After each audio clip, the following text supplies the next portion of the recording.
Hello, everyone, and welcome to the Car Take, where we go over the recent car news. Today, we got a bunch of stories to cover, so we're going to jump right in. First thing I want to talk about is the fact that I have seen that Cummins is going to be developing an internal combustion engine on hydrogen. Now, they announced they were going to do this with a big 15-liter engine that they're going to use in their bigger semis. But now they're saying they're going to make a B6 version or B6.7 hydrogen engine. And the B6.7 is the 6.7 liter Cummins turbo diesel inline six that's found in the Ram trucks. And they're making a hydrogen version of it, which I thought was very interesting. They're saying this hydrogen motor is going to produce up to 290 horsepower and 886 pound-feet of torque. This is from wordsauto.com. All the sources will be linked in the description below. But so they're saying it's going to produce 290 horsepower, 886 pound-feet of torque. Those are, numbers. I'm not going to say impressive. 886 is significant for the torque, but when you think about the gas counterpart, or the diesel counterpart rather, of the Cummins V6.7 liter engine, it's making like 1,000 or more at this point. And it's got also significantly more horsepower. 290 horsepower on a diesel motor. These are not numbers we've seen for over a decade. I mean, diesel engines got into the 300s pretty much after the mid 2000s. So 290 horsepower versus, I think the Cummins now is up to 400 or something, 390, 400, 421, one of those numbers. This is not sufficient, I think, to replace the diesel engine. Not to mention, this is something interesting. I watched a video from a fellow YouTuber, Engineering Explained, who was talking about, this was a video he made 5 years ago, but it's talking about hydrogen engines versus hydrogen fuel cells. And essentially, the conclusion he comes to is that, hydrogen fuel cells are about twice as efficient as a hydrogen engine. Under perfect conditions, obviously, it's going to be less under normal conditions, but in terms of efficiency, hydrogen fuel cells are significantly greater than hydrogen engines. So it begs the question, why are all these companies now suddenly investing in hydrogen engines? There are a lot of cons, there are a lot of pros, but there, I feel like, are more cons.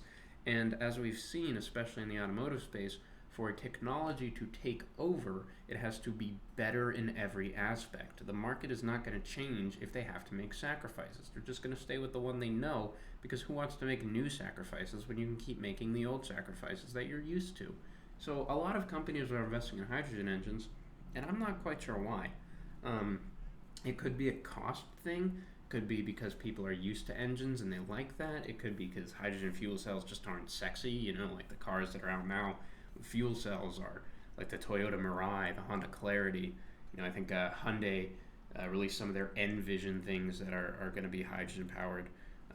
But we don't have any cool cars. So right now it's kind of in a Prius space, right, where the Prius kind of defined the hybrid space, but no one really likes the Prius, and hybrids only became cool recently, between branching out into different kinds of cars. And I have obviously the Corvette E-Ray is probably the coolest hybrid that's attainable to most people. Obviously, big supercars, the big three that are constantly sought after, the P1, the 918, and the LaFerrari are hybrids. So hybrids recently became cool. Fuel cells might follow the same path, but I don't know. Because electric has its pros and cons, hydrogen has its pros and cons, gas has its pros and cons. The biggest con of hydrogen, I think, is hydrogen is tiny. The smallest element, it's minuscule. So within a certain amount of time, all of your fuel will just leak out. It'll escape. If you leave your car for a couple weeks, you're going to come back to an empty tank. So it's really use it or lose it, and a lot of people do leave vehicles sitting, especially if they have more than one car. So just the fact that you're going to be paying for fuel you're not going to use, I think, is going to turn a lot of people off. Now, while we're talking about hydrogen, another thing I found interesting was GM and Honda have teamed up to make some hydrogen fuel cells. And they are going to be putting a hydrogen fuel cell in the Honda CR-V in 2024. So I found that very interesting. Honda and GM have worked together before. In the 90s, the late 90s, Honda gave them a bunch of V6s, and GM gave them a bunch of diesels to sell in Europe. So they've worked together before. They're not new to each other. I just think it's interesting that they're teaming up on hydrogen cells. I think there's been a lot of pressure from the government in the U.S. to make clean vehicles, but people are quickly realizing we don't have the infrastructure for electric.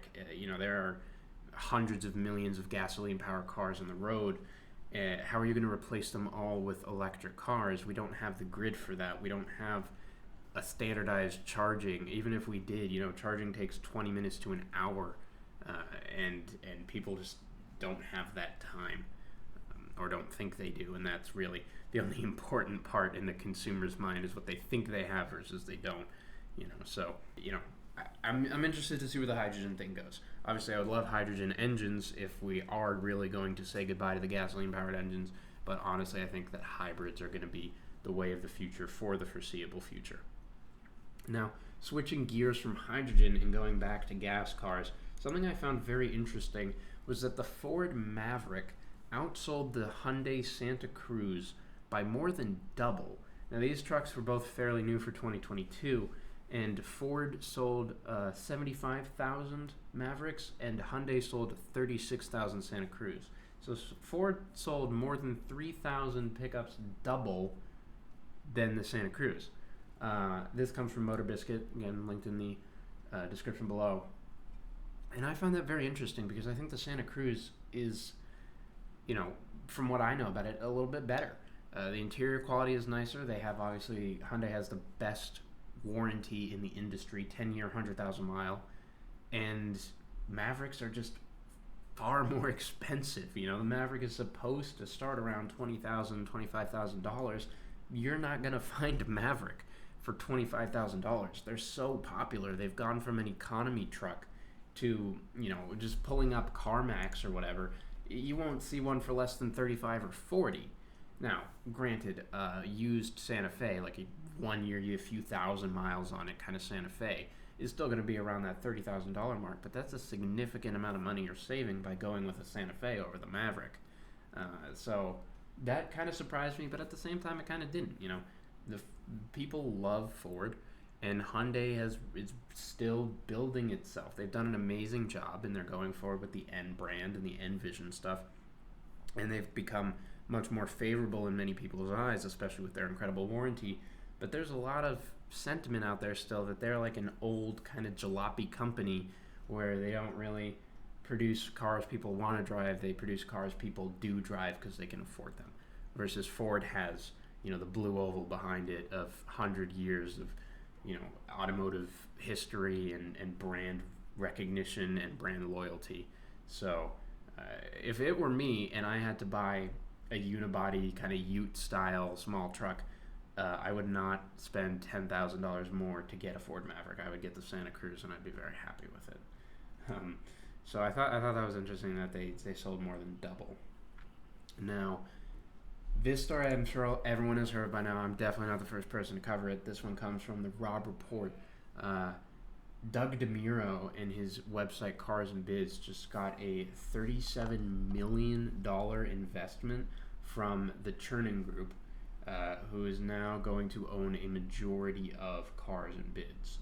So Doug is kind of taking a step back from Cars and Bids. He built this business. He scaled it. They did over $230 million worth of sales recently from car selling on their site.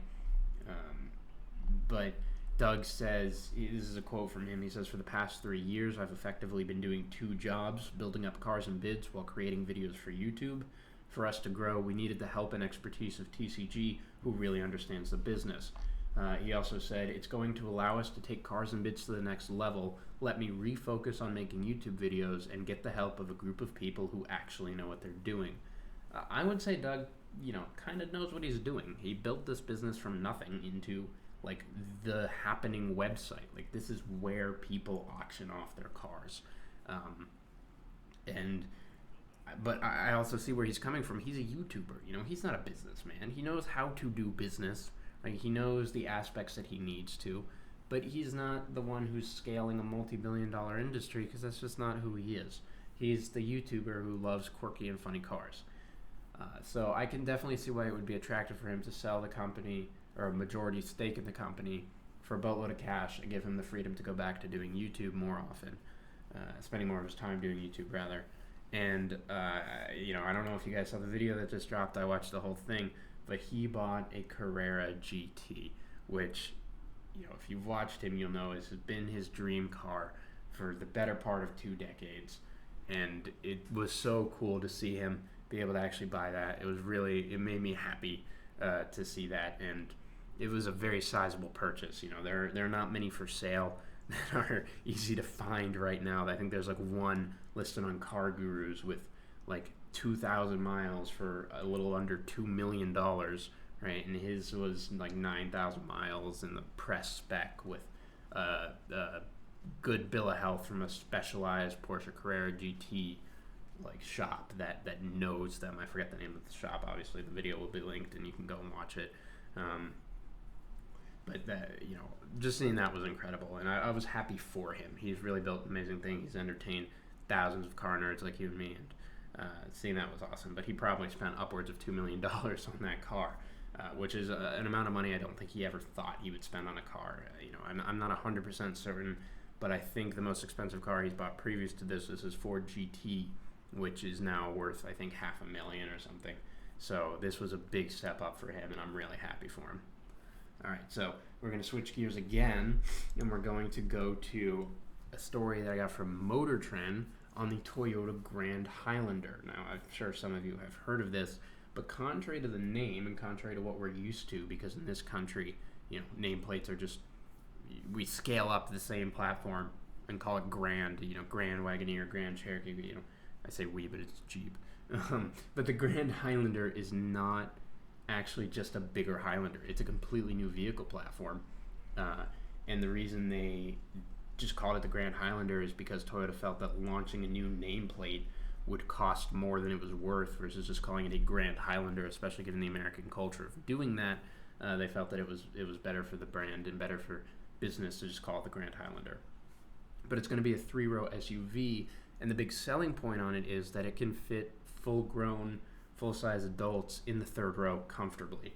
So it's a big boy, and it's going to be competing against like the Palisade, the Telluride, the Atlas, the long wheelbase version of the Jeep Grand Cherokee. It's not as big as the Grand Wagoneer, but it's definitely a large and in-charge vehicle. Now, for all of that size and mass that it's moving, it's still going to share the powertrains with the regular Highlander. So there's going to be no V6. The biggest you can get is a 2.5 liter 4-cylinder, and one of them will be a hybrid.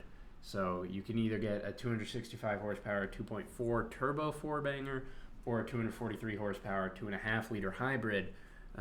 But these engines and the systems the technology is such that even still, Toyota is saying that they think they'll do a 0 to 60 of 6.3 seconds. Now, obviously, if you're buying this car, you don't care about the 0 to 60, but that's pretty impressive for a car this size. And they say the Hybrid Max will have a tow rating of 5,000 pounds, which is really good. I mean, it looks like it's going to be a lifestyle vehicle, a drive the kids to school vehicle, a go out on the weekend vehicle, take it to the beach, pack it up, take the family on vacation. It's a very lifestyle kind of vehicle, very practical, very Toyota. Nice materials in the interior. It looks good. It'll probably drive good. It'll probably be very reliable.